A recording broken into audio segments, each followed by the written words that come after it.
To jama'a assalamu alaikum, barkanku da kasancewa tare da mu a tasha mai albarka Tarkashi.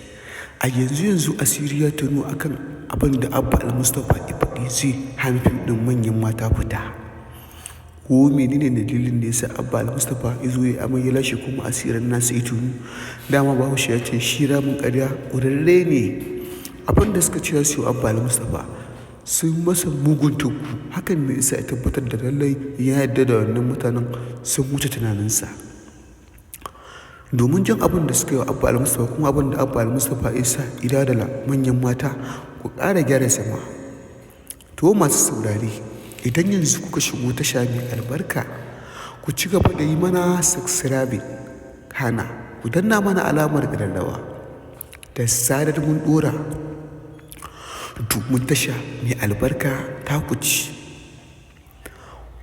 Wasu batutuwa sun fito daga bakin Abba Al-Mustapha bisa yadda yake shelantawa manyan mata kuma yake shelantawa daraktocin fim ɗin manyan mata, saboda abin da yasa ya ce ya da shi ba wannan abin da yasa ya da manyan mata ba, kawai dama yana da ra'ayin dawo da manyan mata. Buɗar bakin su suka ce ƙarya yake yi, ba don Allah ya saki fim ɗin kuma ba don Allah ya haƙura ba, saboda ya fuskanci darakta ko kuma a ce producer ɗin manyan mata ya fuskanci ya fi shi fawa ko kuma zai iya masa wani abin da bai zato ba kuma bai tunani ba.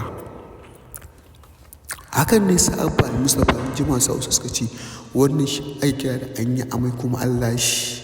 saboda Abba Al-Mustapha sai da ya ce babu gudu babu ja da ba zai ga uban da sai suke manyan mata inda iya numfashi matsawar iya raye. To gashi nan iya raye kuma an saki ɗin manyan mata kuma an ci gaba da kallafin ɗin manyan mata. Hakan ne yasa suka ce masu sura ma ai sun ce kai suke ce zai ja da su, kuma in ce zai ja da su to fa faɗuwa ga dabi abin zai zama asara a gare sa. Wannan dalilin da yasa suka faɗa masa tun a kwanakin da suka ɗan shuɗe kaɗan suke ƙara ja masu kunne suka ce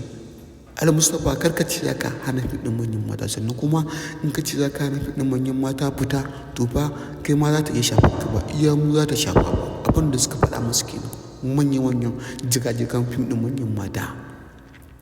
Amma Abba Al-Mustapha sai i furs da zancen su kuma sai i watsi da maganar su suke ganin kamar a matsayinsa na chief of the leader babu uwan da ya sai masa wani abu, tunda shi shine shugaba. Suka ce ka bar ganin kana da power kuma ka bar ganin ka samu light, suka ce wannan abun ba ya sa kallon shi a komai, sannan kuma wannan abun ba zai hana su yi masa abin da suke so su yi ba. Buɗar bakin Abba Al-Mustapha ya ce duk abin da za su masa ƙofa a buɗe take kuma shi ba zai jinye ƙudurinsa ba, amma daga masa wannan abun ƙwaya ɗaya jikinsa ya sadu da kuma jikinsa ya mutu, ma'ana jikinsa ya yi sanyi, ya ba da go don a ci gaba suke fiɗin manyan mata. Hakan ne ya sa mutane masu sirri suka fito suka fara maganganu akan Abba Al-Mustapha, suka ce oke saboda su sun nuna masa sun lallaba shi ko kuma suna bin doka shi yasa ya ce fim nasu shi zai fita ba. Suka ce tun da abin haka ne su ma za su yi ƙarfin ƙafa, sai dai duk abin da zai faru sai dai ya faru, saboda su iya raina kenan, saboda wayancin yana jin tsoron su